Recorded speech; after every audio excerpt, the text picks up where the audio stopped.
So when you went into these gangs, Yeah. did it just get worse and worse? Using firearms. So what, you was using guns? I don't want no more charges here, bro. But everything that was wrong, it was happening. We're in the dark world, innit? So it is no rules, is it? Could you still go home and be happy with knowing you might have done something not fully correct? I feel like I'm talking to my therapist, brother. You are going there deep. Tell me about the events that led to your arrest. Oh, okay. Drug dealers owed people I was hanging around with money. It was around 50k. Well, they're not paying, so what do we do? Then I decided that it would be a good idea, it was a smart idea, to shoot up the house at like 2 or 3 in the morning when they're sleeping. I rang them the following day and they turned around and said, give me 7 days, I'll give you the money. At that point, they got in touch with Scotland Yard and set up an operation where I gave them an address to drop the money off. I pulled up at the car park and then my time was up when I opened the bag to realise prison is a business. The people that are running that, they want you to come back in. So they're going to set the system up in a way where you are going to come back in. Of course, it's a broken system, but it's a business. And then if you look at it from a business angle, it makes sense. To the brothers out there, how do you say break that cycle? What route can they take out to break that cycle? Well, look, you have to understand, like, the only way someone's going to break a cycle is if they've gone through enough pain. Welcome back to Take a Seat. This is the #1 channel for mindset, motivation, and how to get ahead. Today, I want to share an inspiring guest. He's an author of 2 books. He shows people how to get over £100,000 profit into their business. Now, the most interesting thing is that he didn't have the most flamboyant start. He actually went to prison for most of his young ages, but he's been able to change his life around. And I'm really, really interested on how he actually done that, because mindset is everything. So please welcome Ibby Aslam. Thank you, bro. I appreciate it. That was a great intro. Yeah. One take, guys. I promise you, it was one take. You smashed it. And before we get into this episode, don't forget to subscribe and hit the bell notification so you never miss an episode. Do you know what I found really interesting about Dubai is the fact that, so I went to go and do a small little investment there. So I picked up a little flat there. Yeah. It's where the new airport's coming in. So it feels like there could be some growth there. Like it's not near the marina or business bay. It's in a totally different area where a new airport, new trainway links are coming, expats are coming to this area. There's a Nando's over there, Starbucks over there.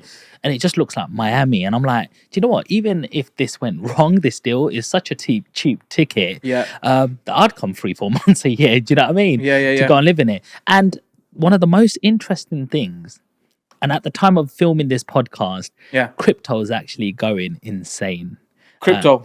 So Crypto dipto.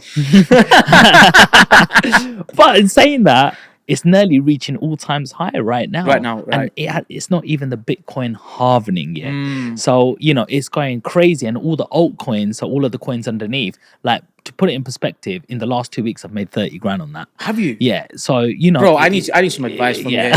Do you know about crypto then? I take it, well, you've done your fair studies. I've been invested since 2021. Please give me some feedback on XRP. What's happening with that? Because I've got money That's stuck the in only one that hasn't moved yet. Bro, I've got money stuck in it. And I'm like, for the last 3 years, I know XRP's got a good, solid base behind it. I can see that. I can feel it. But I just don't know what's happening. You don't lose until you cash out and sell. So just let it sit. You never know when it's going to explode. Can you give me some time frame? Come on, Sean. Give me something on the Listen, record. If I had a crystal ball like that, I'd be a billionaire right now. Yeah. You know what I mean? But 2 years, 3 years? I think something by the end of this year or midway next year, something good can happen. So XRP fans, listen, I'm one of them. So, Sean's put it on the record. Let's see what happens. It's the long game. It's always like, absolutely. It's always long game. When has anything good been easy or short term? Never. 100%. I agree with you. As they say, but they actually take USDT, which is a tether coin, which is when you sell any of your Bitcoin or altcoins and you put it into a stable coin, you can actually pay with that in Dubai. Really? Yeah. So my guy said, "Oh, Sean, if you make some good money, you can pay in this cryptocurrency, like a deposit or whatever you want." Exactly. And I just think, how far ahead is Dubai in terms of a growth mindset? And El Salvador, also uses, it's a legal tender over there. Interesting. So you can pay school fees, etc., anything you want. So that's why all the big boys are there, innit? Like everyone that that's playing out at the top game, they have got a hub, whether they're living there or not. They've got something connected to Dubai. Well, it's also, you can open your companies out there, can't you? Yeah. Have you opened any yet? I haven't, Okay. not yet, but I've said to myself, because the thing people don't know about Dubai, when you set up a company, it costs about £14,000. That's not a small amount of money for you. I mean, you want some sort of value from that, right? Yeah. Yeah. So, and then just to maintain that company, it costs you £4,500 a year. Yep. And then the second year is an extra 2,000 because of, biometrics and your this and visa that. renewals. So you got to at least have another 6,500 to just run this company. So if I'm getting one property for two and a half, It doesn't make sense for you at the minute. exactly. Yeah. But when it does, you'll know that when you got 2, 3, then you're like, yeah, now I need to do that. And when you want to shift it from your personal to your business, it only costs you 0 point something in tax. So it's not like the UK. Yeah. 20, 40, 28%, etc. So whatever it is, so that's what I really, really like in Dubai. But once you got What your did you pay assets, for the flat? I paid 250. What did you put? How does it work? Do you have to put a deposit down? Yeah, so this thing hasn't been built yet. Yeah, Off-plan. but and it's one of the biggest developers. So you got Damak and Imar. This is with Imar. Yeah. And all I had to do was pay 25,000 to start off with. Yeah. The second payment was 25. Oh, is it? Yeah. The third payment in August is another 25, so Right. 75. Yeah. And then 2 more 25s next year, and that's 125. And the other one is 50% on completion, or they can get you a Monthly thing. a loan. Oh, can they? Yeah, they can get you a mortgage. So for example, I'm really interested in this. Yeah. So for example, let's say $250,000, you purchased it for $250,000, and it's off plan. Did they give you like a set date when it's going to be finished by? Yeah, so we've got to make payments this year and next year, which will be half the amount of the full purchase price. Yeah. So 125,000, and then 2026 it should be ready. Now, my real estate agent actually lives 2 minutes away from this development. Right. So before I make every payment, he's just going on with the camera checking. and going, look, this is what it's looking like. Yeah. And Imar is such a sort of big company out there. Like, No, Imar, I've heard of them. Like even Saudi, they're big. yeah, massive. And I said to him, like, let's get another one in Saudi now. Do you know what I mean? It's an hour away from that, and that's where all of the big boxing matches and everything's there's a happening. reason for that. Yeah, they say it's about 10 years behind Dubai, but when you look at the figures, they're actually richer than Dubai with the amount of oil and everything they have. So, do you want to invest in Dubai where it's already happened and there's a small amount of growth, or do you want to go there and make the double jump? They call it. Yep, 100%. But see, it's just a question on the back of that. So I'm just intrigued. So it's finishing in 26. So what if, for example, they're giving you a month, or when it finishes, or what if it doesn't finish, and then what happens? Yeah. So the thing is, all of these companies are governed by the governors out there. So it goes into a government escrow account. So you put the money into the escrow account, and they send out a surveyor to have a look at the property, and then they release the money, because Dubai doesn't want a bad reputation I was going to say, of people rug pulling or taking your money out. So it's all government backed. And the second thing is, Imar actually owns the land that is building on. So it's not under pressure that we need to meet other loan payments and stuff. It's actually bought up the outside of this whole area and built all of these properties and houses and shops around, and now they start building inwards because they've allocated the area that they want. They're already building schools there, private schooling for people. There's also a hospital being built there. You can see you wouldn't see KFC, Nando's, Starbucks, all of these shops opening up in an area they didn't think that it was worth it. Makes sense. And actually, it's not. Dubai used to have just people come in on Airbnb because they were tourists. Dubai's market's changed. It's not just tourists anymore. It's people who want to live there, expats, and then you've got stuff like Dubai Lagoons, where people have bought that for $1 million and it's worth like 6 million already, because it's just gone up like crazy market. And when you just look at Dubai and you've seen how much infrastructure, they've actually done things proper. You got at nighttime, there's all these lights up. No one spits, no one swears. You hardly see people. Do you know? I was walking down at the night, and somebody was jet spraying like behind me, like making sure everything's all clean. Like, who does that? We see bubblegum everywhere in the UK, don't we?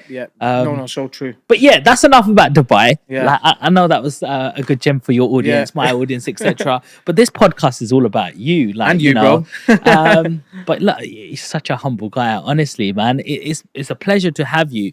And I suppose people who are watching this is probably thinking, you help people earn, vast amount of income. Like, we're not talking like 8 to 10K, because you think that's quite normal.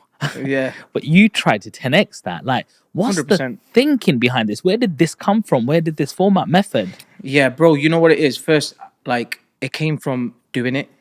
Like, it came from making it myself. So I had to believe it.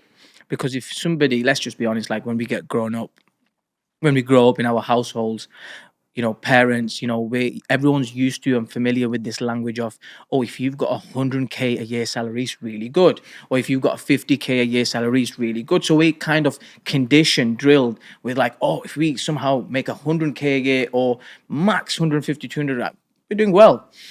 And when I opened up my restaurants, we started making good money, cash flow. And it was just doing really well. And I started making really good money. And then I opened up another one. Everything just doubled, right? And I thought, whoa, okay, what now? And then I invested into a mentor, and it's the mentors that really put this into me and said, look, your time is limited. A restaurant is scalable, but you need a franchises.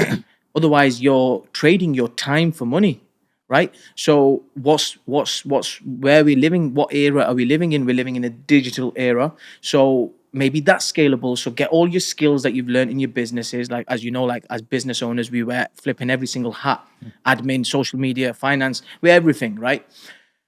Get all them skills and do something that's fulfilling to you. And then obviously I hired a mentor, and I'm just kind of running past the story, and we can dive into it whenever, you wish. Being that you're on the topic of you just found a mentor, how do you know what a good mentor is? How did you know this was the person to upskill you and you was going to get value from this person? And they haven't just come with an invoice. Trust me, bro. I've had my fair journey with mentors. Like my first one, it was I spent 10K, and it didn't really do anything for me in terms of my business, but it done a lot for me mentally. Right? Because I always say to people, like, how people ask me this, like, how do I know it's the right mentor? And I do say, well, firstly, make sure they're doing what you want to do, just the simple things, but you have to take yourself back. Like sometimes you don't know when you're at the start, very start. Well, I didn't know anyway. And it was just like, I want a mentor, I want a coach. And, you get carried away by YouTube videos and this and that. And you're thinking like, and it felt right to me. So I invested. And even though my first 1-2 mentors, they weren't strategically, and for my business, they weren't right for me, but it worked on me. And I always say that if it's not going to work for your business, you're going to learn a lot from it. And I feel like I learned a lot from that, even though it wasn't great for me. And then moving into my third and fourth mentors, I was a lot more business savvy. I was a lot more asking the right questions. I was a lot more right, okay, I need to make the right decision here. And still, like I make sometimes wrong decisions, but it's a learning thing. You have to go through the process. This is why, like, you've heard of Tai Lopez, right? No. Oh, you haven't, right? Okay. So he's one of the top, like, he's probably one of the first that came on Instagram and started talking about marketing back in the day. And he says that if you are just getting into personal development, or you want to grow and scale in whichever way, it could be mentally, it could be in the business sense, just buy every single course.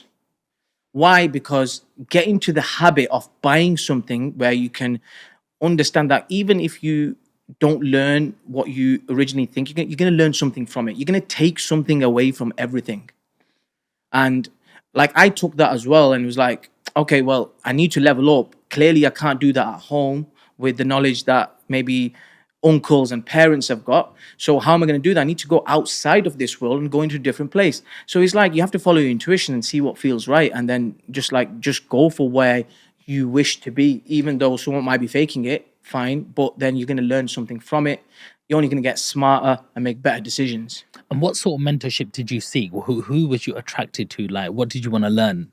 And it was also obviously my business. I needed to figure out like how to run my business like efficiently. Like, remember, like trust me, like when I came out of prison and I opened up my first restaurant and literally spent like nearly $500,000, and then I had to hire like 40 members of staff, Wow. right?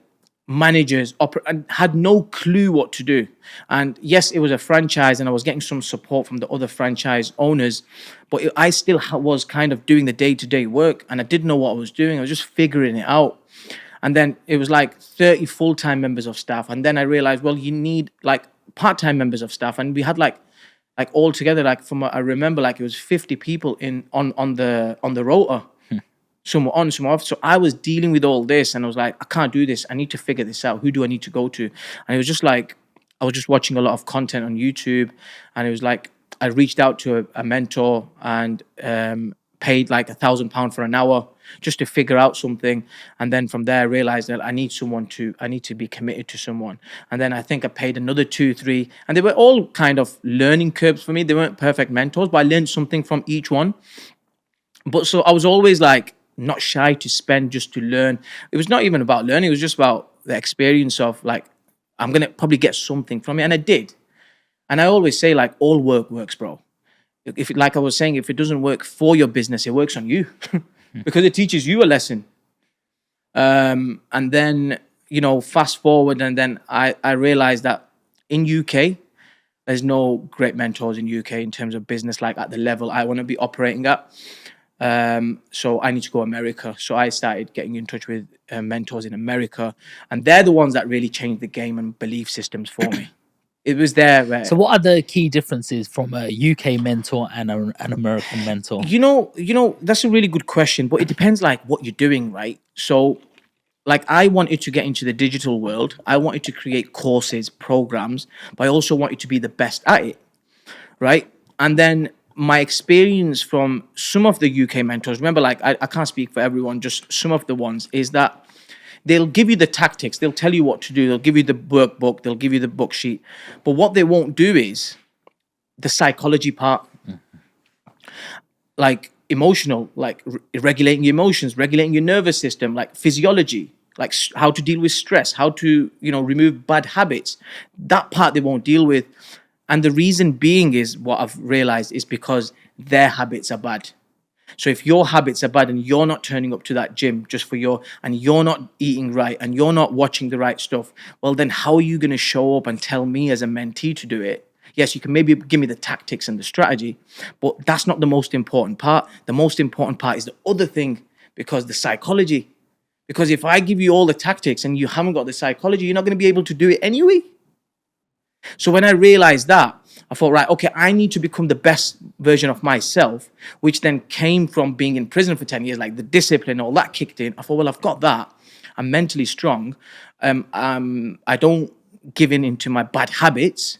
So if I've got that and I've got the strategy and tactics, I can bring them both together. And then like if somebody comes to me, like I won't just give them a strategy tactic. By speaking to them within like 10 minutes, you know where the person's at. Be like, hey, bro, don't worry about the strategy. Like, you need to work on this.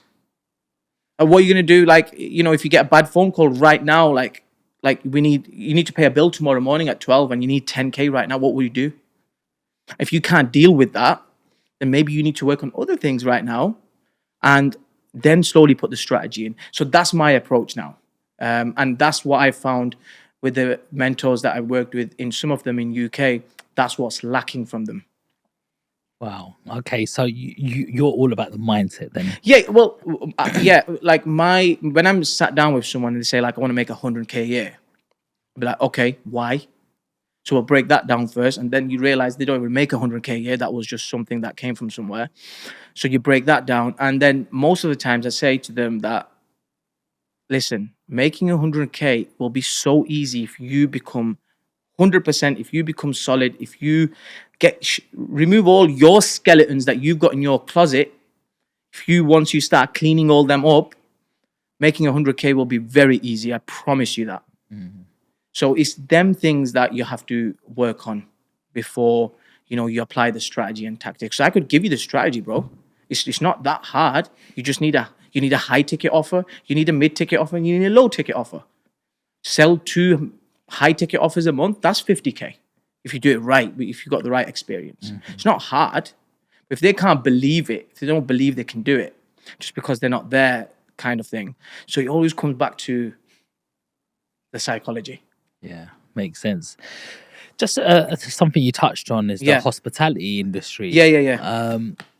What's your thoughts of somebody going, I might want to start up a restaurant right now? What's Yeah. your thoughts on that? Because I've set up a restaurant during COVID, actually. It was a dark kitchen. Okay. Yeah, so it's called the Little Greek Kitchen. All And right, okay. obviously you have to deal with the council, get the hygiene certificate. Have you still got it? No, sold it. Okay. But it took me 9 weeks to get it £1,000 a day. Wow.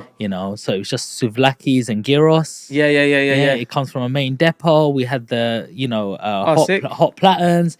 You put the naan sort of breads, or the breads that Yeah, they use. yeah. Tzatziki sauce, terra cafeteria, bit of salad, the chicken from Yes. the Bain Marie. You put some chips, make it Instagrammable with some Yep, paprika yep. on top, and we got it out. And before you knew it, we were breaking even. And I knew, because of my shop days, I knew where to buy the cans of Coke for 23p, the cash and carry. Yeah. Yeah, we're not a corner shop, so they're £2.50. So we set some salads out, Greek salads, put a bit of feta on there. Yep. Man thought he was like a chef, innit? Yeah. You're a real entrepreneur, bro. Like, even talking about the corner shop, like, you're a real entrepreneur. Like, you've been through the stages. Yeah. Like, do you know what I mean? Like, people haven't done that. Yes, I think that's what it is. But what do you think of, the hospitality industry? Would you advise someone to go into that? Right. Like, because you've obviously been quite Yeah. successful and you've had a couple of branches. Yeah. Do you do franchise? Do you not do franchise? Do you do it your own way? Do you need help with branding? Like, what would you say? Yeah, so what I would say is, if you are an individual, like, you're bringing a new thing to the market, nobody's ever heard about you, then you can bring something to the market. You need to make sure your location's on point. You need to make sure that you've done market research, and you need to definitely make sure that you've got your how you're going to attract the customers to that place. Why is someone going to come and eat at your place than going to Burger King or KFC? Right? So you have to make sure that you've got the right, it's all marketing and social media, you've got that on point. Because you can start, if you start, you know how it is, like, sometimes if you start spending money on marketing, so it's like running a tap, it just never stops. And if you mess that up and you're just starting off and you're running on a budget, let's say even if it's £500 a week you've got, and it's not attracting the right people, then you messed up. What you're going to do, it's only so much you can last. The benefit I had with my stuff was it was a franchise. So it was already established. There was like 25 branches in UK already. So when I opened up, people had heard about it.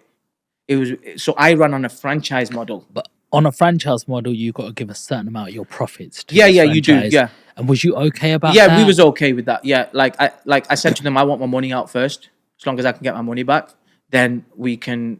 I'm happy to do that. And that was a private conversation, and they were okay with it. And what sort of restaurant was it? Manjaro's. Oh, Mancharos. Yeah. They're really good, they are. Yeah. It was Manjaro's, bro. Oh, wow. Yeah. They got some banging foods, man. There you go. So, like, I knew that soon as I opened the doors, I'm not going to have a problem with people coming in because they knew where it was. So all I had to figure out was location and remember, they've already opened 15, 20. So they've already made the mistakes. So I've learned everything from them. Like, they're saying, okay, well, this is how much you need to spend on Facebook every week.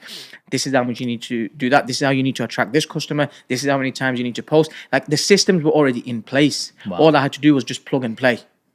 And how did you raise that money? Because people are probably thinking you've come out of prison and you've gone into a £500,000 business. How did you do that? Yeah, so I come from when I was growing up, my dad was we come from a really a rich household, right? So I had my dad had a lot of friends who I knew also. So when I came out of prison, I literally went to all the uncles in the area and I said, listen, I need some money. You know where I come from. I've got an idea. I need money. Give it me for 2 years. I'll give you something back on top. I think, it was 10 or 12%. And that's exactly what happened. I got the money lent to me. And obviously with the privilege of, I just went to my dad's friends. So, and raised money. How do you get that credibility? Because there's a lot of people saying, well, I've just come out of prison and I don't have that opportunity. Nobody will trust me. Nobody will give me a leg up. What advice do you give? Well, if you don't have any credibility, or your family doesn't have any credibility, well, then it is going to be hard for you to raise finance. Because even if someone came to me right now and said, I need 100K, I'll be like, well, what have you done, or what are you going to do with it? I think I leveraged my dad's name, and it was like they knew that I had been inside, and they knew that I was deep down a good kid. They knew I wasn't going anywhere. They also knew that I had a good business model. Like, like they did ask me some questions, and they obviously also met with the people that were doing the franchise and just wanted a bit more research, just so I'm not making the wrong decisions. And once they figured all that out and they knew that, okay, well, he'll definitely get his money back and we'll get it back, it was very easy for me to raise finance. It wasn't difficult. So let's go to the story. Yeah, yeah, You know, let's go, back in time. You're 9 years old. yeah. Yeah, tell me what your life was like at the age of 9, and let's go from there to see what led to the incidents that got you arrested. Yeah, I don't remember like specifically 9, but yeah, when I was young, like mum and dad broke up. I think that was the downfall to everything, and then from there, my dad wanted us to move to abroad in Saudi. He emigrated to Saudi because he didn't want to be in UK, so he set up his property business up there. Okay. He then asked us to come with him. My mum wasn't well. We initially went, all of us, my brothers and my siblings, but then we eventually came back because my mum was here. She was suffering from kidney dialysis. And then the second time round, I said, I'm not going. I'm going to support my mum and stay here. So stayed in UK. He didn't like that. He said, well, I'm the I'm obviously feeding you all, and if you're not going to listen to me, he found that insulting. He obviously downgraded our house to another house, so we moved from like rich kids to like to this kind of not the best area. And from there, obviously, just things went downhill because I've always been brought up and had everything that I ever wanted. So then I think it was like around 13, 14, around that age, it was like, now I've got to figure it out myself. And then I was just attracted to the people on the streets. I thought, well, probably they're my role models. I want that nice car. They're earning money, and that's what motivated me, and got attracted to the wrong crowd. Could you relate to them people? Because like if you're coming from a high, wealthy background, Yeah. and you're around money, Yeah. could you No. be with the ones on the streets? Like, how did you get along? How did you make them as your friends? Because they probably wouldn't have liked you, no? No. It wasn't, but it was just like, just doing everything and beyond to make sure that, you're loyal, just doing everything and beyond to ensure that, like, even though I'm not probably one of yous, but I'm trying, I'm doing whatever I can in the team to help and support. Does that make sense? So let's just say, like, if you just go beyond in it, like if anything that's happening, whether it's selling drugs or, doing like carrying something for someone, you just go over and beyond and prove yourself that, you know what, like I am loyal, I am part of you. So it was like that angle. And at the time, Yeah, because your father wasn't around, yeah, did you feel that these were like in your reality? yeah. Did you think you was doing the right thing? Yeah, good question. Did I think I was? Probably not. Probably deep down. But if you don't think, I didn't sit there and reflect. Just everything was just happening, and it was just like everyone's in jobs, right? Everyone's doing things, and they just ignore the deep pain or the deep stuff in it. It's just like, I've got to do what I've got to do. I need that money. So it's like, I think I was just in that motion of just doing what I thought was right, or just looking up to the people on streets and thought, well, I just need to do what they're doing. So it wasn't like, I was young as well, and then, yeah. And was you making good money at the same time, which made it better, or? I don't think I was making that much good money. I think it was just like a few £100 a week or whatever. But I think it was not even that. It was just like, you're part of something. And before being part of any of these gangs, did you ever like do any jobs or work anywhere? You know what, bro? No. I think I must have applied for a job when I was like 15 or 16 at Manchester Airport, and just didn't understand. And I think I turned up in sliders. Really? I turned up in sliders. And just because my dad was always an entrepreneur, and he always said to us when we was young, said that you need to open up a business. You need to open up a business. That was just drilled. Didn't know how, but it was like, look at all these people that go get degrees and get this and that, and then they're Uber drivers. But at the same time, did he show you how to be an entrepreneur? No, he didn't. Are you angry about that? That he might have had quite a lot of skills and contact, and he could have passed that to you. Yeah, I think it all went messy when he asked us to come Saudi and said, "Look, support everything I'm doing here." But that was a lot of pressure to put on you, Of course, it was. because you were like, what, 12, 13, 14, Yep, and he's a big man making the chess moves, yep, and then he's made it to be your fault yeah. and Well, punished you for it. yeah, well, the old school, innit? They're a bit stubborn. So they've got their set ways of doing something and showing love in a different way. And, there's always like two ways to look at everything. He could look at it and be like, I've never really spoken to him about it, but he could turn around and say that, well, I was protecting you, or I wanted you to be here because I was looking out for you. I didn't want you to be in this country, raised, whatever he could say. But look, like Sean, like even looking back at it now, like I am where I am because of them things. Right? So it's like, it always works two ways. Like I could sit here and be like, oh, this happened and that happened. Yeah, it did happen, but look where it's got me. So it's like, yeah, I wish I could go back and change certain things, but then would I be here? Would I have done the 10 years in prison? Would I have, I don't know. So, all these things are like, they just make you who you are as a character, as a person. So when you went into these gangs, Yeah. did it just get worse and worse? Did you get deeper and deeper? Were there more responsibilities? So firstly, they weren't gangs. Like they weren't gangs. They were just like I weren't like part of a Pacific gang. It was just like the kids in that area who were doing everything. So yeah, like violence, drug dealers owing drug dealers money, and like you just getting involved and be like, okay, well, let's go and get them, and then it's aggression, and then it's violence, and all that's just part of it. So it was like, yeah, everything that was involved, from drug dealing to using firearms to So what, you was using guns? no, like I need to be. I don't want no more charges here, bro. But I don't want to go back inside. But all that stuff is like accessible, isn't it, in that world? Right. Okay. So like everything that was wrong, it was happening because it's like we're in the dark world, innit? It's a completely different world. Yes. You're on the streets. Yeah. So it is no rules, is it? So Was you positive at that time? was I positive? Yeah. Was your thinking positive at the time? Could you still go home and be happy with knowing, you might have, done something not fully correct? Or was it a different thinking, like this is just the life that's been laid out for me or something? Yeah, I feel like I'm talking to my therapist, brother. You are going there deep, and I've never kind of thought of it like that, and I don't think I reflected too much on it. But it was like I know at that time I wasn't in the right place, but I didn't know anything different.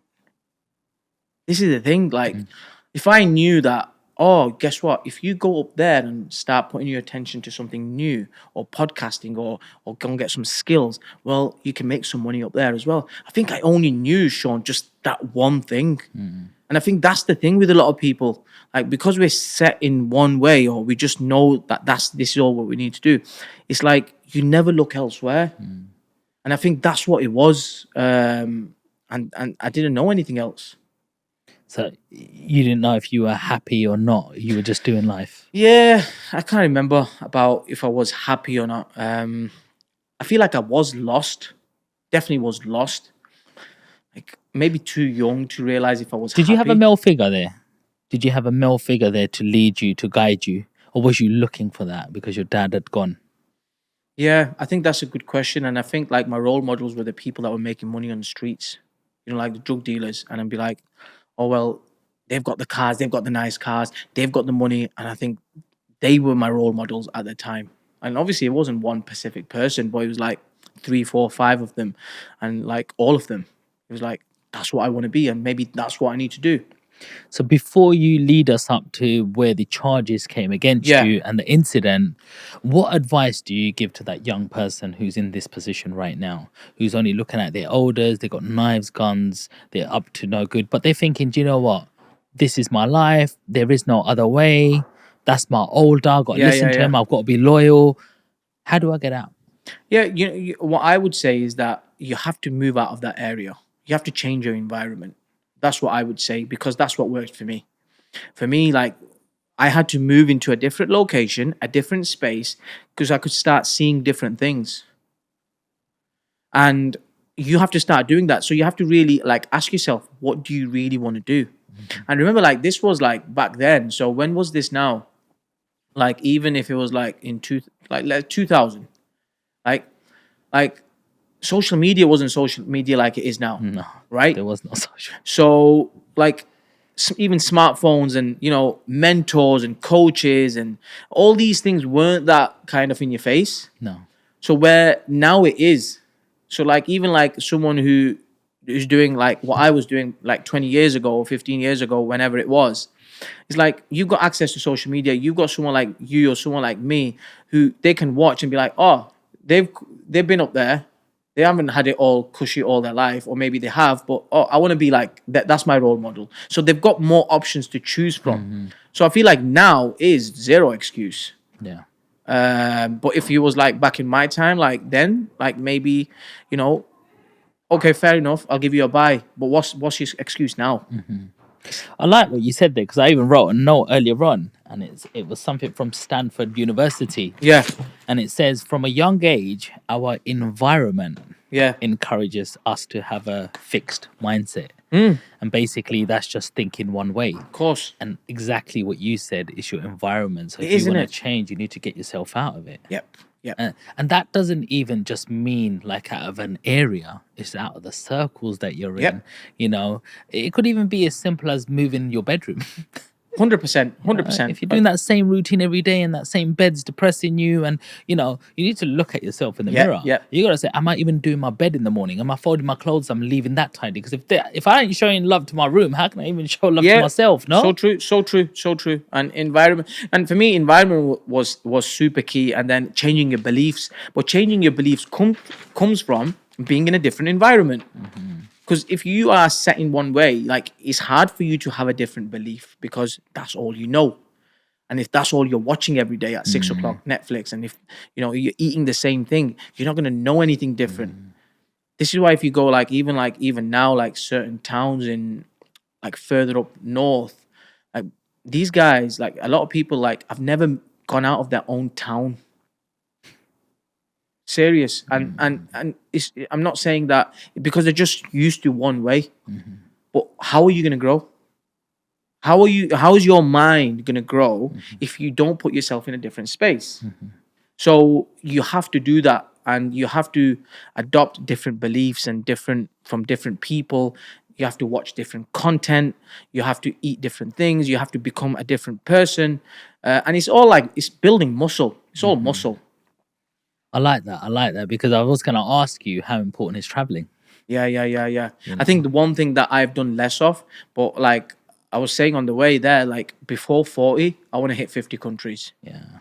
Like I want to hit 50 countries. What are the top countries you'd like to? And I think if I was to mention like top 5, I'd be like Dominican Republic, Puerto Rico, South Africa, and like some European countries as well. Like them small ones that. Yes. Like even there, and like all of them, man. 54 countries. Japan, bro. I want to go Japan. Oh, mate. I want to go Japan. You got to watch the next podcast that's coming out. Yeah. Saif, the property trader. Right. He tells us all about Japan. Yeah. I really want to go there. I really want to go there. And I'm doing so part of what I do, like I'm gonna start bringing intensives. So I'm gonna do my first one in Japan and LA. Oh wow. Yeah. Wow, that sounds amazing. They say the technology out in Japan, there's streets and generations above here and stuff, and there's certain things you can't do on the street, like even eat on the street, etc.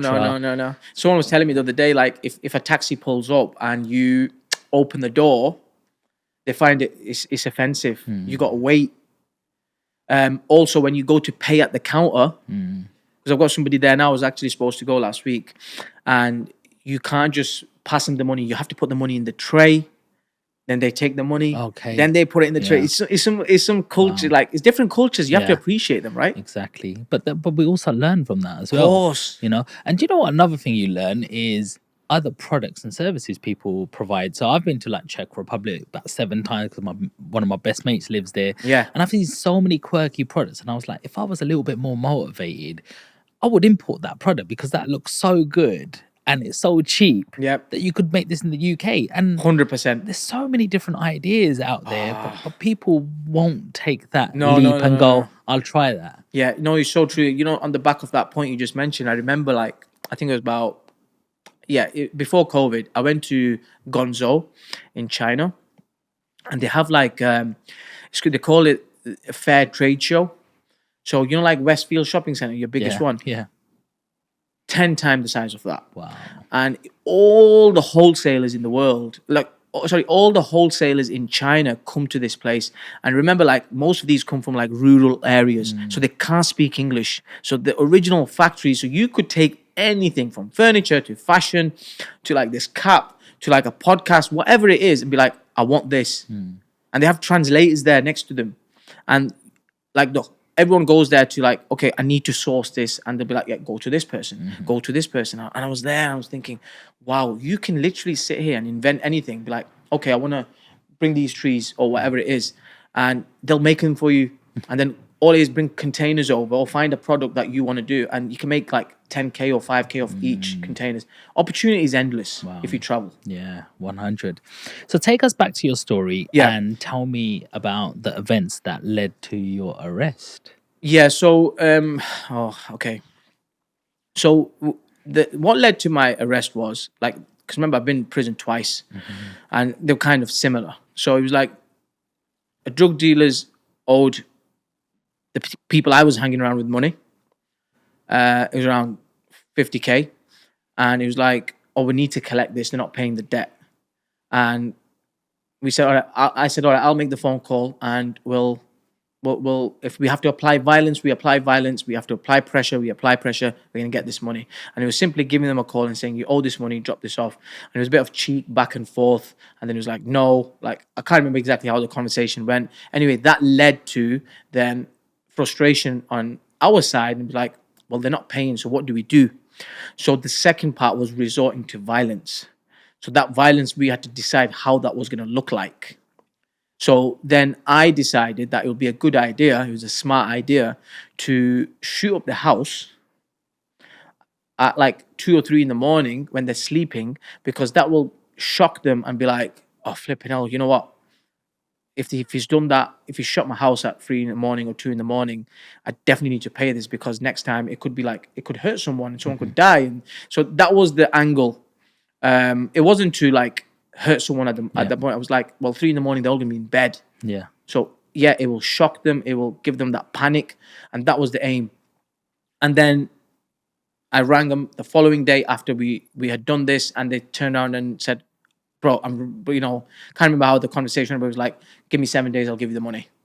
At that point, they got in touch with Scotland Yard and set up an operation where I gave them an address to drop the money off, and it was all like settled by the police then. Police was telling them what to text back and forth, because we were then going back and forth on texts. And then eventually that led to the day, supposedly, when the money was going to get dropped off, which it did get dropped off, but everything was under surveillance.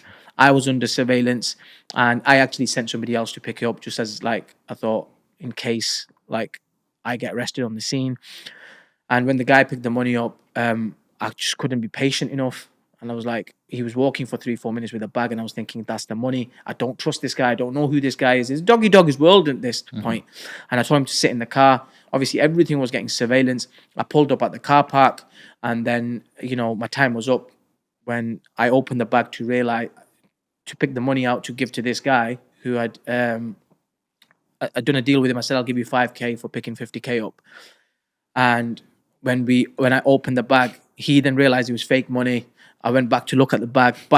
Whilst all this was going on, police show up and arrested me on the scene. What was you feeling at that time when you saw police turn up? turn up?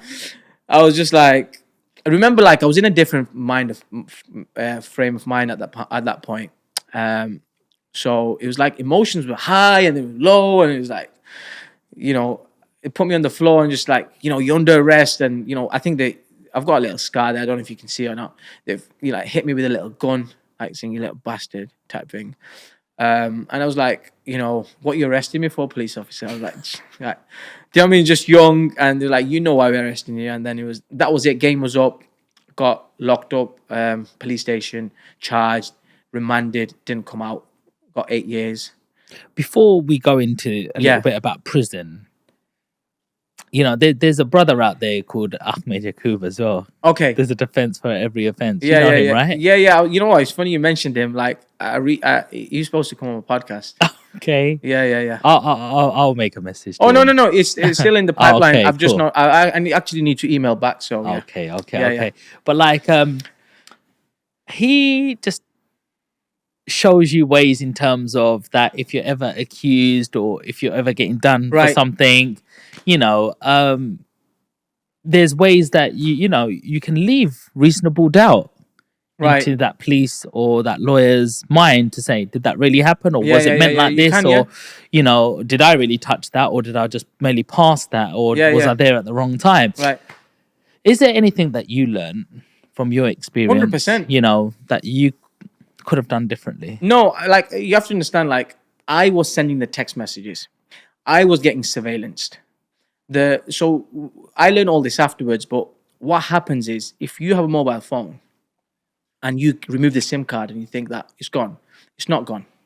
As long as you don't remove the phone as well and the SIM card, and you have to get everything fresh, well, then that's fine. But remember, like, I was keeping that phone in my house. So all they had to do was cell site it. So what's cell sighting? Cell sighting is like they can locate where your phone was. If you made a phone call to me at 4 p.m., they can locate where that phone call came from within like a radius. So if you live in here and you're sending them text messages at 9 p.m. and you live here, they then say that, well, you live in that area, you send text messages from that area, you've done it 10 times in a row. Maybe once it was a coincidence, but really, was it really a coincidence by doing it 10 times? And then here's surveillance footage, by the way, that 2 o'clock you was in your house. Here's a photograph of you leaving, and here's a cell site that you have this phone on you. So when evidence like that piles up, and then with, like, for example, I opened the bag.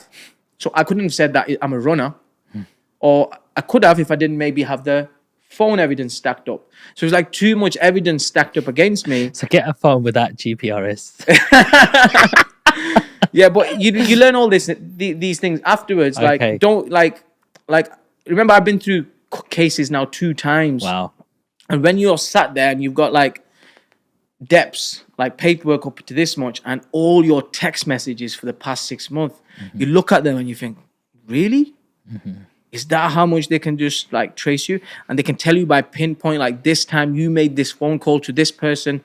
Or let's say you got a girlfriend and you say, I love you. And if they can prove that was your girlfriend and be like, well, it is your phone because you messaged this to her. You got a brother you messaged. So they've got you, bro. If they really want to get you. The only way you can outdo that is if you have a phone, you keep it like 2-3 miles away from your house. Every time you want to do something, you go to a different area to make them calls or make them texts, and then no one has that number. You can do things like that, but it's too painful to do all that. We're not that smart, like, you know, it's like at that time anyway. Yeah, for sure. I recently went caught for a mobile phone offense, right? And I felt like I was going through some bloody murder case or something because it went on for a year and a half. Right? Yeah, it was somebody on the bus stop, and he come running across, and he goes, "What was you looking down at?" I said, "What do you mean?" And he goes, "What was you looking down at?" I said, "Nothing." And he goes, "You was on your phone." Yeah. You was on your phone. I said, "My phone's there on the floor that's fell off the holder." And he goes, no. Were you driving? You was on your phone. Yeah, I was stationary. Stationary.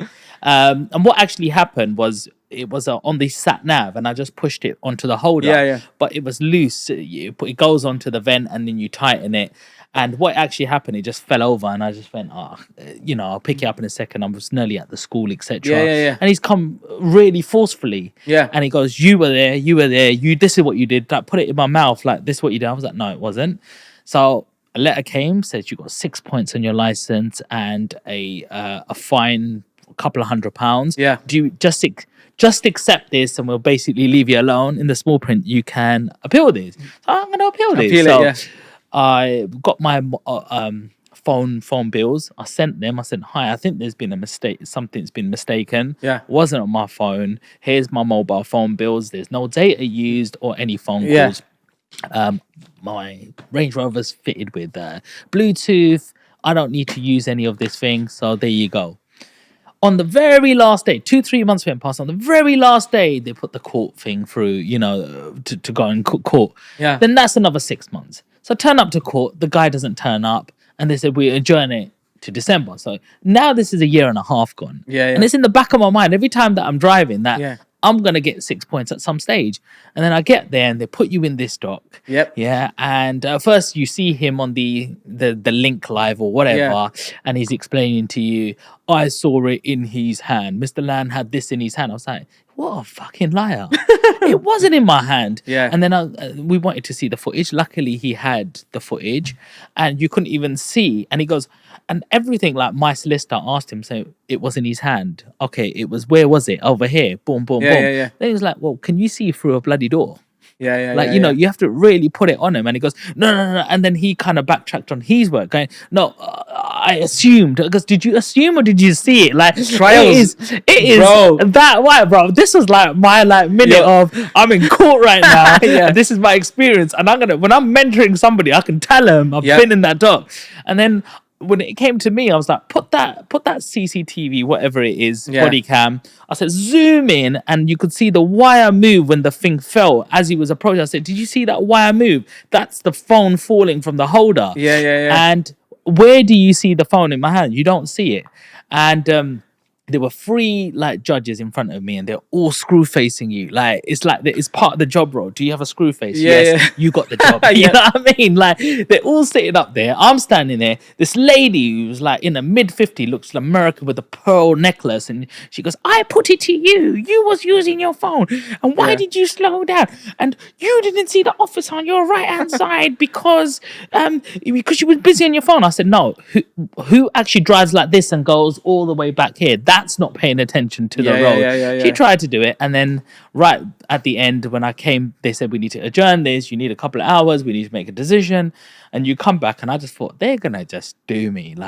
He's 100% sure he saw me. What happened then? Boom. Yeah, and then they all looked at me and they went, "Oh, PC rah wheelchair, whatever." Looked at this and. He's a credible sergeant officer, been doing this for 30 years. He's quite adamant that he's seen you do this. Now, we have to take everything into account, and we have to be beyond reasonably doubt sure of this. And you've never had a previous record. And, and I say I helped in schools and stuff because I do talk in school and stuff. I said, well, this would tarnish my record. How can I influence the next generation if I've got a police record and stuff? And then they bought all of that and they go, well, we're not beyond reasonable doubt that we're sure that you was on the phone. So you are free to go. Really? And court fees will be paid by them as well for wasting your time. I was so like, damn right. Yes. I love it. Bro, it was like a moment. I just felt like Rocky at that moment, punch in the air. But what I'm trying to get at is that courtroom. Yeah. No one can prepare you for that courtroom in terms of people say your shit is virtually falling out your ass when they're going to be giving you a sentence. Yeah. Talk to me about that, bro. How long was you on the trial for? What, that day? That day. Was it just one day? Yeah. It was just like 10 o'clock in the morning, and then by 2-3 we were done, really. But that was a long time for me. Yeah. So remember, my first court case, I was on a 3-week trial. Wow. So every day there for 3 weeks. I was on the docks for 3 days. It was I think it was most of the day. And the questions get put to you like that. Mr. Ibrahim, you said at this point this happened. However, there's just so, bro, it's it's poetic. It's just so good. And like the first time I was like caught red-handed, I still ran a trial. Because I thought I might bust my case. Do you get penalized for that? Yeah, you do get penalized for that. You just get full whack for it. And if you go guilty, you get 30% or something knocked off for, just... And you went not guilty? I went not guilty. Why? Because I just thought I was smart. I thought I could beat the system. But it's no way you can beat the system if you've got caught with everything red-handed. Everything was just stacked up against me. So it was a stupid move. Did anybody else go down with you? Yeah. That person that who picked the money up. Yeah. He got shafted as well. Shit. So yeah, but the second time, it was a 5-week trial because I had it was about 6 of us involved in this. Wow. Okay. And so, it was for the same thing? Yeah, the second one was kidnapping, similar stuff. But again, these trials are no good. This is the thing, right? You know, when you mentioned 3 judges, so that's a different courtroom. So when you've got a Crown Court case going on, bro, the courtrooms are different. So you turn up in the docks, and the docks look different with really Victorian type. Is one judge sitting there. There's a lot of prosecution and defense teams in the room. They've got a gallery where you've got people coming in from outside. Your family and all that can sit up there. And even where I was, so there was big glass things in front of me. It just looks like a daunting place. And then you're there for for the whole period of 3 weeks, 4 weeks. It's not good. The whole thing is designed to mentally break you. Even when you walk from the actual courtroom cell to the actual court, it's you have to walk underground for a good 10 minutes, and you get on this lift and then up the stairs and through. It's all yeah. And did you have a jury where they and you got the jury there as well. Okay. Yeah, they're watching you. Everything how you perform is you can't be prepared for something like that unless you haven't been through it. If I was to deal with a court case now, I would obviously deal with it a lot more differently. I hope I never get one, but Yeah. So when they've sentenced you the first time, what did the judge say to you? I can't remember what he said to me, but he said something along the lines of, I've seen some of your references. You do come from a good place, but what you could... They went on a good 5-minute speech, Wow.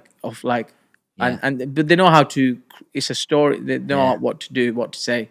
And then he just said, well, I've looked at certain... Similar cases, and I believe that the right amount is this much. And then they hit that thing. What, 8 years? Boom. Yeah. And you will be then doing half inside. I think they went by days. The rest will be on license. And yeah. So how much actual time do you do? Because when you get it, is it do they say day and night counts as 2 days? Yeah, or so 1 if day? I got 8 years, I done 4. Four. Full. And what about anything on good behavior? No. You do the full 4 years. Talk to me about your first day in prison. Yeah, that was not good. When I say it wasn't good, I had to grow up really, really fast. Sean. How old was you? I think it was about 18 or 19. Okay. But I had to grow up really fast because, think about it, I've got into a place where everyone, remember, I don't even come from the streets. I don't come from there. I've been brought up differently. Mm-hmm. And then I went onto the streets, but it was everyone up there was different. Everyone was just hanging around, laughing, joking, and I'm stressed out thinking, what's this? And I had to get used to a pad mate, double bunk bed, a toilet in the room. You have to just get used to a different life quickly. And then remember, I went jail before I got sentenced. So everyone's a judge and a barrister there. Oh, bro, what you in for? Oh, you're gonna get 8 years. You're gonna get 10 years. Wow. Straight away, do you know what I mean? Everyone's a judge, jury, barrister, everyone. So it's mad. So I was going through that phase and just had to grow up really fast. Did you get any bullies in there? I didn't get any bullies. Was that because you had a reputation? You knew people? Or well, the first time I didn't really have a reputation, so it was just I feel like I knew what was right from wrong, because I had seen both sides.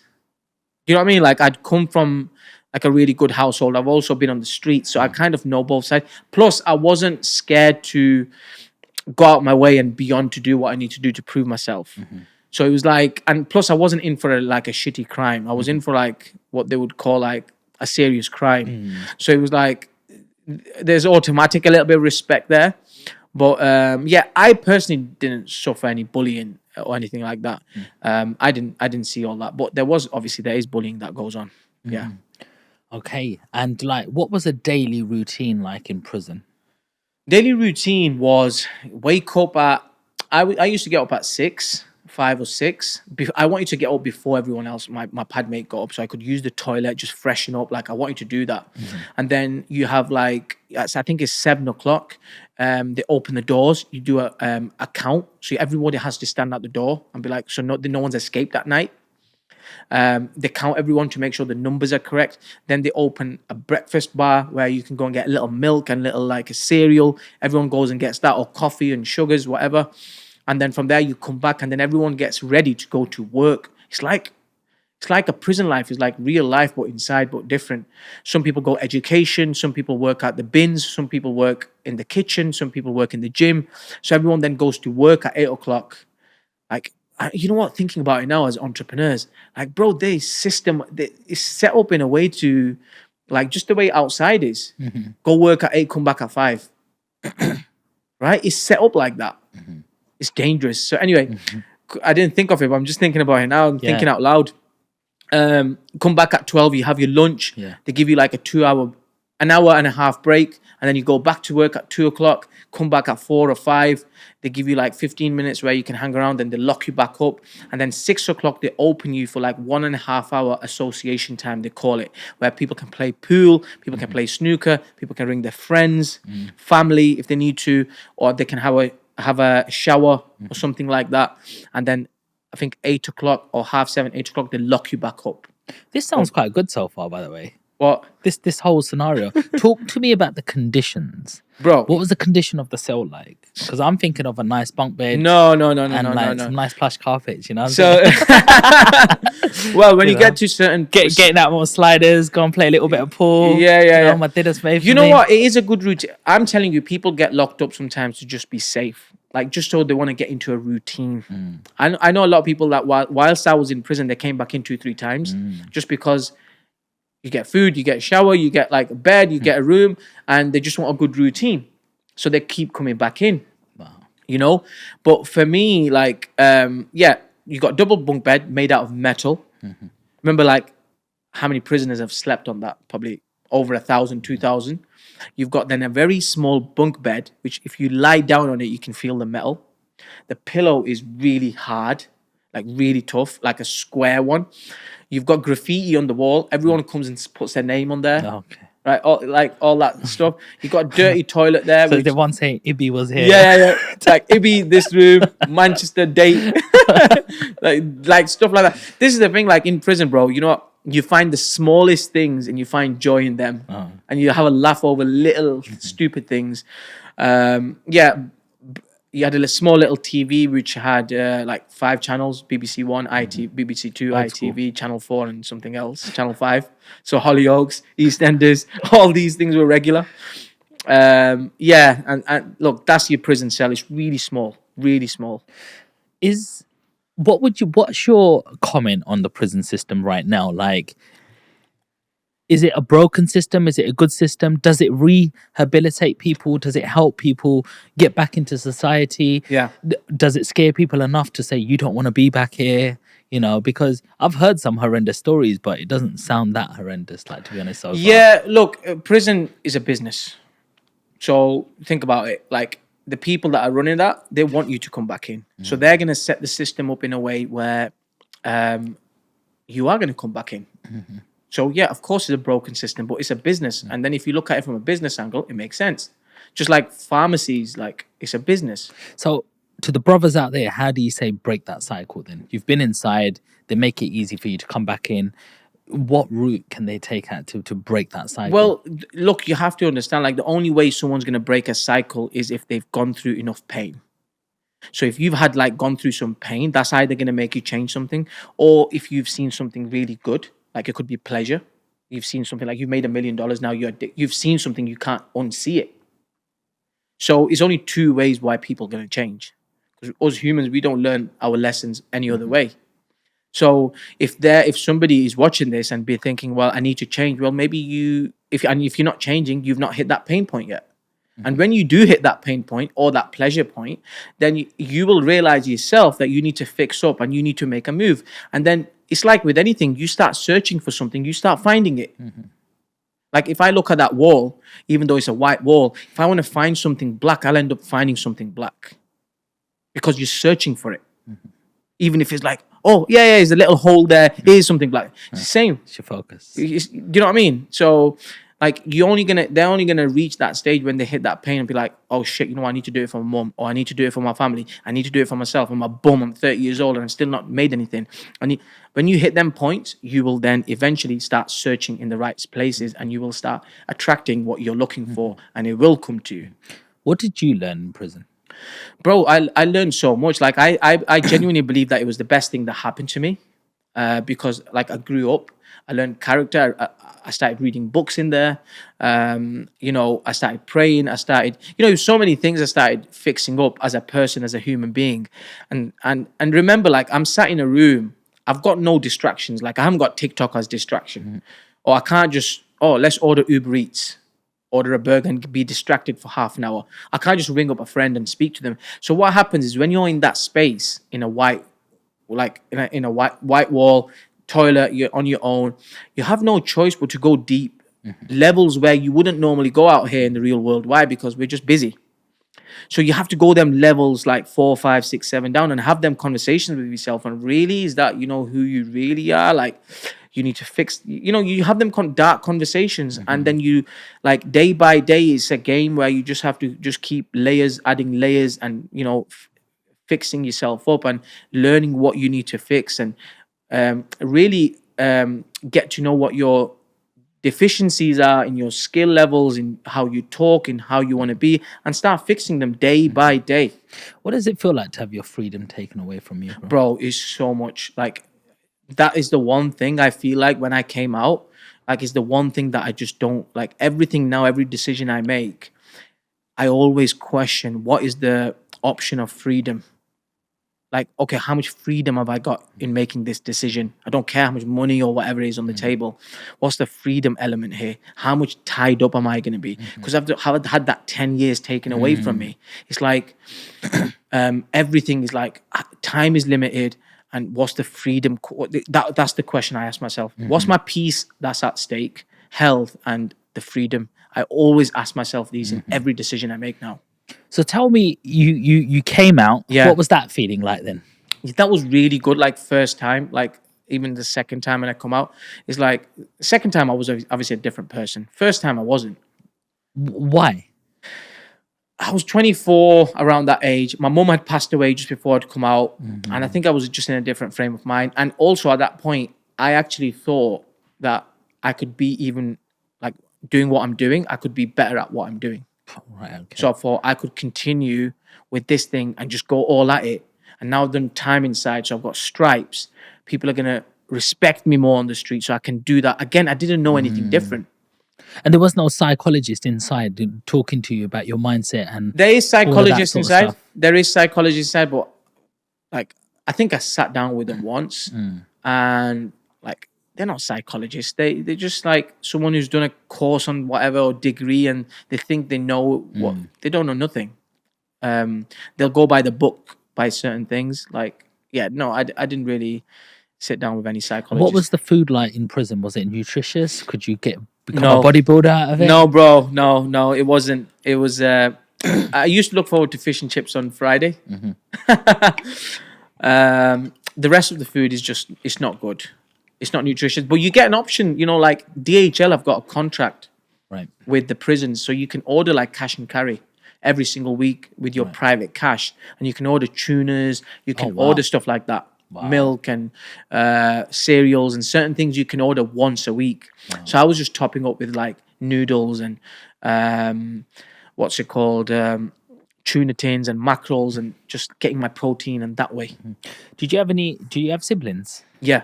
And what did they thought when you went inside? Would you talk to them and Yeah, I've what got was younger, their so I'm the eldest. Okay. So it was really tough. But again, they weren't really expressing like how they're feeling. It was just like I knew that I'd put everyone in a horrible situation, especially with what my dad had gone there. I was the eldest, and now I'm inside, and now they're just dealing with stuff on their own. So when you came out, where did you go? Back home. So you went back home, everyone was there? Yep. And then you just went back on the streets and linked up your friends? Yeah, straight And away. said, let's do this again. What's happening? Yeah. Like, what are you up to? And they were doing whatever, and he was like, right, come on, then let's just do this again. And it was like, he owes money, and then got involved again. And then within 3 months, I was locked back up again. Right, okay. And what was that scenario like? Like, what led to that arrest? Yeah, again, like somebody owed money. We kidnapped him. We kidnapped him and put him in the car, took him to... What does a kidnap look like? Because the way we see it is, Do you want to grab experience somebody. one? Yeah, well, That's exactly how it was like, bro. maybe if it's like a woman or something. Maybe I won't mind. But like, you grab him, you put rope around him, you beat him up a little That's bit, exactly say how don't it move is. around. Yep. You tie his legs up, you put him in the boot of the car. That's exactly how it happens, bro. I ain't done that, by the way. Sounds like you have. And then you drive him to a location, blindfold them, etc. Bro, that's exactly what happens. Oh wow. Yeah. Okay. Just how you see him on movies and stuff like that. Wow. Okay. Yep, exactly. Yep, exactly what happened. So you kidnapped him, and then you Kidnapped, said, bundled him in the car, took him to a location, spoke to him, said, where's the money? Eventually took him to his house, but police showed up. how did the police know? Because the period from when he got kidnapped to the period when we took him to his house, it was like 3 hours. His family, or where he was going, had alerted the police that he's not answering his phone. Like, where is he? Like, they had raised the suspicion. So, But isn't it normally someone needs to be missing for 24 hours before? well, it is, but at the end of the day, like, I don't know how it went down, but they alerted the police. We didn't know, of course. I think it was 3 or 4 hours down the time, we took him to his house to supposedly go get the money. When I showed up to his house with a few other people, at that point, police showed up. Wow. So I don't know why the police showed up. Maybe they showed up because they were just coming to find out from his family where he is or whatever it was. But when I seen the police, it was like fucking left him and just ran. And yeah, that was that. And then remember, I was on license still for my first sentence. What does that mean? So license means I got 8 years. So I done 4 years inside and 4 years was outside. I was supposed to do make sure that. Does that mean you have a tag on you? No, you don't have a tag, but you check in every week with your probation officer Right, and okay. tell them what you're doing. Yeah. Okay. For 4 years, you have to do that. But within a few months, I was back at it. It was yeah. And then this time, I was on the run for 6 weeks. Okay. What did that feel like?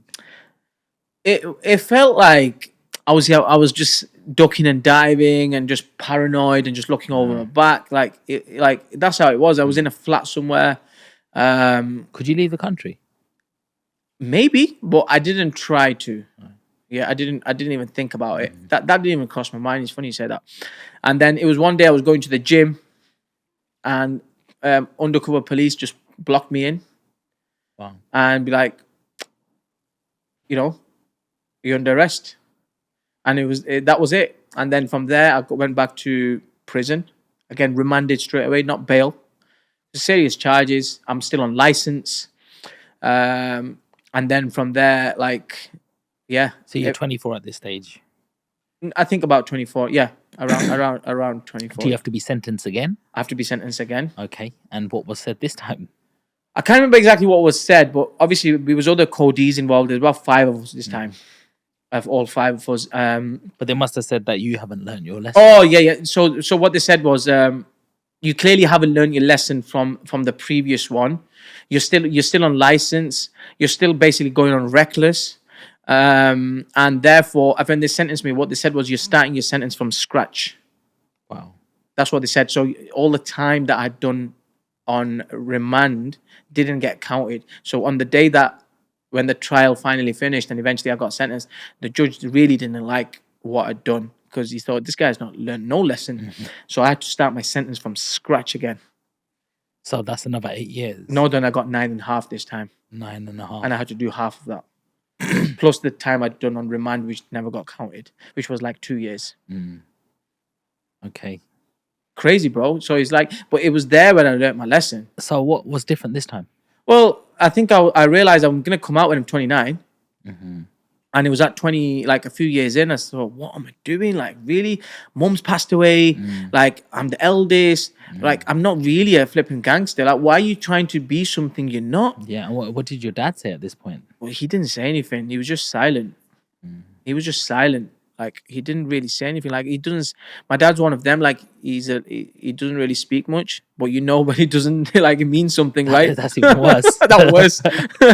So it's like, Who came and visited you? who came and visited me? Just at the time, it was just girlfriends. How do you hold down a relationship or a girlfriend while you're in prison? Like, Well, people have you just needs become a and smooth stuff. talker, innit, bro? Yeah. Because I've heard like, what was it, Charles Bronson? Like, he ended up getting married to some. No, but Asian there's a bird or thing, something. isn't it? Like, I think girls find it like really, like, oh, I'm speaking to someone in prison. Like, I Really? think there's a thing on both angles. And do you like write love letters and stuff? Or Well, you do write letters, yeah. I guess you do write letters. I can't remember if I wrote any, but you do. People do write letters. right. So, but then what about the physical aspect? Like, you're locked up. Do the prison officers allow you some time or anything No, like no, that? no, no. It's not like Amsterdam or Paris or somewhere where you can have like private time. I hear them prisons. No. There's no such thing like you have visits, but you have to sit across someone. You can't even hug them. Wow. So and at some point you're allowed to hug them at the start, but they have to come to you and hug you. And then, well, it all depends on what prison you're in. If you're in a Cat A, Cat B, then once you start getting to Cat C, Cat D, things do start becoming a lot more easier. Okay. But when you start off as A, B, no, like you can't just get up and hug them.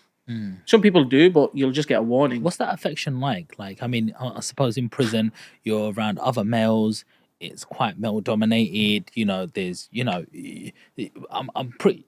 Well, maybe I'm wrong, but you don't really show a lot of emotion and affection. No. And what happens when you've got a female who you're seeing for the next 10, 15, 20 minutes, whatever, and she comes and hugs you? Like, does that have an effect? Yeah, of course it does. I feel like it's like a special time, innit? Like when everyone's getting visits, everyone's excited. Oh, we've got visits. Who's coming? Like everyone's like on a high when you got visits. That's the only highlight of the week or of the month because it's like, oh, you got a visit coming, you got girlfriend coming, you got whatever. Of course it is. That's the highlight. But inside prison, like people just, there's no such thing as emotion. They just got magazines in it. And is it true about the bar of soap in the showers? Bro, that's not true. But there's guys in there who are never gonna come out again. Maybe in that prison, yeah. Not in the prisons I went to. You went in the nice prison. Yeah, I went to the good ones. But what were mainly the type of people that were in prison? Like, what were their backgrounds? You know what, bro? Most of the people, like, they just come from really good backgrounds, Like, most people that are in prison, they're not supposed to be in prison. It's like, and then you got the other part, which they need mental health support. They need to be in hospitals. Like, are there some corrupt people inside, like the people who are working in the prison cells? Because you hear people smuggling in stuff for inmates and stuff. Yeah, they do that. Are they corrupt, like prison officers? Yeah, because remember, like, they're on like a normal salary, aren't they? Like, let's say 18K, 20K salary. You come in and you say, "Listen, bring me a phone in. I'll give you your full month's wage." They're bringing it in if you know them. Wow, that's how things come in. Wow. Yeah, you got women, you got guys, like that's standard. That's how they bring stuff in. Wow. Okay. That was going on like all the time. Okay, so through the second time that you was in prison, like, did that feel longer, or did you get used to that lifestyle? No, of course I got used to it, and I had to adapt, and I had to do my time and get familiar with that. What skills did you come out with? Hey. What skills did you come out with? So firstly, I was in shape. So like I worked really hard on that. In terms of skill wise, I feel like I went through a lot of experience, like through darkest moments, and you learn things about yourself where you wouldn't. So it's skills. When I was talking about earlier on about the psychology aspect of business, I feel like they're the sort of skills that help you hugely. Like, you can deal with any problem. Like, if right now somebody, like, what's the worst thing that could happen right now? Like, you could emotionally deal with it. And I feel like that's one of the biggest things you need in business. So from, yeah. So, because you remember, like, you're sleeping on metal, your toilet's in the room. So it's like little things what we take for granted out here have been taken away from you. So your tolerance levels of problems are really high. So when you're coming out here and someone's telling you your problem, you think, really, that's a problem? Really? I like that. So it's like you build up a different layer. This is why I feel like in business I've succeeded like a lot faster, because I've just gone through it. But like, that's not a problem. Like, any problem that I've had up until now, it's like, come on, of course we can figure out a way. Do you think when you make a decision, you got to be unemotional? It depends on the decision. It depends on the decision. Like, give me some examples. Like, I feel like, it totally depends on the decision. But I feel like if you're going to fire someone, or if you're going to hire someone, I feel like that can't be done with emotion. That has to be done on logic. But if you're, like, making another decision based on something, then maybe some emotion or passion needs to be there. I don't know. If you're choosing a kitchen for your personal home, maybe some emotion needs to be there, because you're going to live there. Your kids are going to be there. Or if you're making a decision on your investment property, maybe it shouldn't be there. So I feel like it depends on the situation, right? Yeah, for sure. So your second sentence is coming to an end. Yeah. The day comes when you finally stepping out, seeing that proper daylight. Yeah. How are you feeling? Bro, I'm feeling amazing. I'm feeling like, God's blessed me. Like, How old are you? I'm 29. Wow. Like, I remember at this point, like, I'm just grateful that I can wake up in the morning, and I appreciate that I've been gifted by my eyes have opened. So I'm a different person now.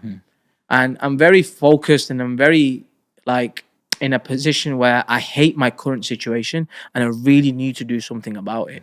And it's like, I was so focused. Like, I had to go back to the house, and obviously people were going to come and see me from the area. And it was like, if they come and see me, like, if they mention anything that's out of alignment with where I am, like, I'm cutting them off. And that's exactly what happened. They came and seen me. They said, oh, and I looked at them and thought, you guys are dickheads. Really? Like, you know what? And I remember at that point, I stayed with them for an hour, went for some food or whatever we done. And I got dropped off at home, and I made a decision that day. And I texted them and I said, look, we're just on different paths. We're just on completely different paths. And from there, like I was saying, I moved out of my area. I cut people out because I had to figure out myself. Like, I was 29. Yeah. Like, I need to start making money. I need to start learning, like, gain these skills and understand how money works. I need to understand all this. And that's when we were talking about the restaurant, went in there, and then, I moved out of the restaurant, and then went into like, it's all been last 7-8 years now. Like, it's a journey, and it's still, like, I'm still in the phase of learning every day. But I know one thing that's helped me hugely, which is coaches and mentors, which has fast-tracked my journey. Wow. What a journey you've been through. What would you say, like, playing devil's advocate, somebody online comes across your profile, this guy's going to teach me how to earn 100k, 10k a month and be better. But then what if they go, what can you really teach me? Because you've been inside for most of your life. Yeah. How am I going to benefit from you? Can you tell us from that aspect? I've never had that question, firstly. But, like, I was on a sales call yesterday with someone, and, like, I put my prices up to 25k now, because I know 25k for what? For a 12-month program. For a 12 one of my high ticket one-to-ones. Okay, cool. If they want my full support, like, if you want me on a dial and you want to learn how to grow your business and scale your business, and I'm going to show you how to create $1 million business, like, I'm charging you 25k minimum. Right. So obviously that belief comes from making the money, setting my own systems up, and having the confidence that I can show you what to do. Especially if you're not a startup and you're already earning 6 figures, which is like if you're earning, let's say 10K a month, 8 to 10K, like I can show you how to make 20K straight away. Like I can show you how to make 34. It's not hard if you're making 10K. The fight was to make 10K. Now the other part, we can fix certain things and I'll show you exactly what I've done. Like it's not hard. You just have to believe that you can do it. When you say to somebody that I charge 2K, say 3K. Right? So there's little things. But talking back on your original point, I was on a sales call yesterday and the girl, she's from actually London and she's got a dance studio. And she said to me, I'm looking for a mentor. I said, have you ever had a mentor before? She said, no. I said, okay, well, what do you need help with? Simple, because I'm like straightforward. What do you need help with? Like, I need help with this. I need help with that. Okay, cool. No problem. I can help you with that. The next conversation was, I said, my packages, I've got 2 packages, which you can decide which is better for you. I've got a group package, which is going to cost you around 6-7K, around 6 months. I've got my one-to-one, which you have access to me. Like if you've got a problem 4 o'clock, you message me. You're not going to get a reply in 7 days or next day. You're going to get a message back within the next hour or 2. Here's what you do.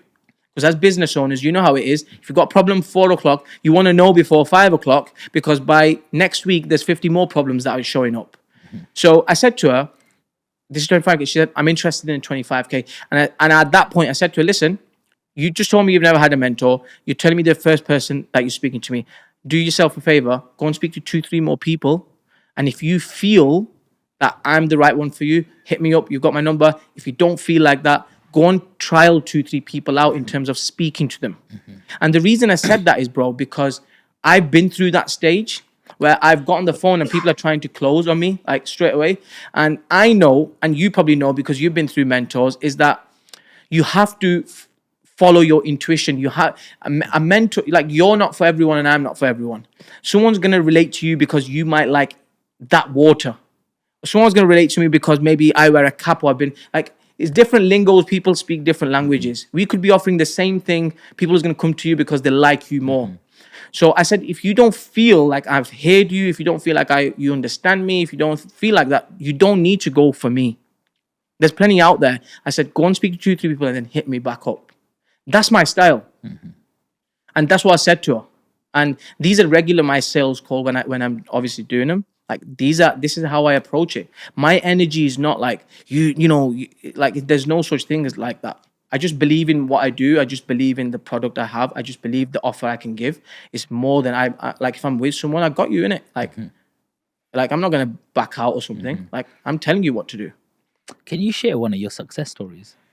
Bro, I've got few success stories. Like my website. Have you been on my website? No. Okay, so like I've got testimonials there. As you know, like maybe you don't know, like I've started doing business masterminds recently in Manchester. Right. Again, helping entrepreneurs. I've got a lot of success stories. People have made money because I've done it myself. So yeah, when people want to see it, I'll show them. But it's all on my website. They can see all that. Yeah. And final question before we finish up Yeah. as well. So normally when you do these masterminds and you're pitching to people, you need Yeah. to do a lot of public speaking. Yeah. Have you always been confident in public speaking or? You know, with public speaking, yeah. So firstly, remember, like when I had a restaurant, I was doing meetings every single week, twice a week with like operating managers and marketing managers and staff. Like I was having them meetings every week and dealing with problems. So I feel like some skills came from there. And then like last year, I got offered to go Nigeria to do some public speaking. And at that point, I felt like I needed a coach. I thought, okay, let me just fix up my skills and this and that. So I approached a coach, a mentor. I paid them like, I approached 2 coaches, right? And I paid one 3.5, 4K. Paid another one, I think it was like below £1,000, just to go and learn certain skills, how to breathe when it's more than a certain type of people, how to say certain things. So I've been coached. And now, because I've got, again, that's a skill. And the reason I invested in that, because I know people that are coming to me for whatever, they're going to eventually need that public speaking course. So if I've got it, I paid for it, I'm looking at it as though, well, I can put that in my program and give it to them. So it pays you back in different ways. Yeah. So now because I've got them skills, it's like that with everything. Everything I'm not sure about, I'll just go and get a coach. And yeah, I'd done that with public speaking. On Saturday, I officially became a TEDx speaker. Oh, congratulations. But it was from the skills that I'd gained up there, which then qualified me to become a TEDx speaker. And I was very confident there. I was like, cool, I've got this now. So yeah, Is there any final message you'd like to say on the podcast? bro, just you keep doing great work. And, for people out there, what I will say is that, things are going to seem tough. And when you go for the intention of doing something good, something's always going to show up and try to distract you. So what I would say is that just make sure you stay focused and just make sure that you don't get distracted. But it's normal when you decide that I'm starting tomorrow morning and I'm going to go and do that thing. Something will show up from somewhere and try to distract you. Just don't get distracted. And if you do, that's normal. Just make sure you just carry on pushing through. And then eventually you will get wherever you want to get to. Thank you so much for turning up on this podcast, coming all the way from Manchester. You've shared so many gems today, and I know we spent a lot of time about the prison story, but Yeah.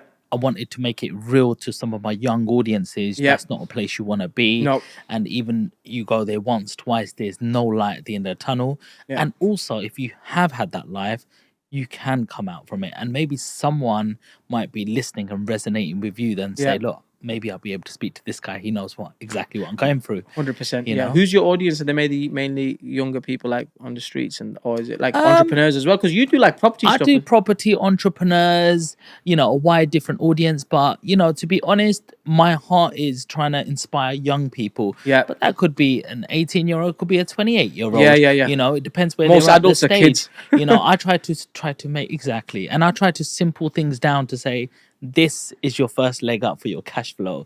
This is how to get out of it. Or, there might be somebody who's got 1-2 properties. He goes, I really like that person. I want to hear, a different type of conversation, because you've been on quite a few podcasts yourself already.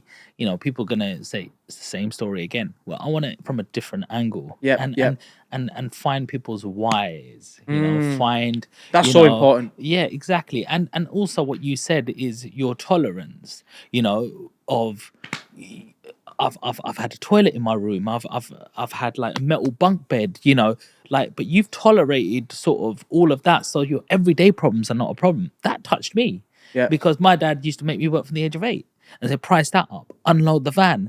And so when I went into a job and they go, just pick that up, scan it and put it in there and give him the bill. I'm like, that's fucking easy. Here you go. There you go. And when it went to McDonald's, it was like, right, squirt some sauce on here, put that on there, and that's work. Yeah. This was hard at my dad's shop. So it was like 100%. everything become easy when you've gone to that hard, dark place So true. of being conditioned, etc. So, I learned something today about tolerance levels, but that's why I can tolerate a lot more and go, doesn't matter.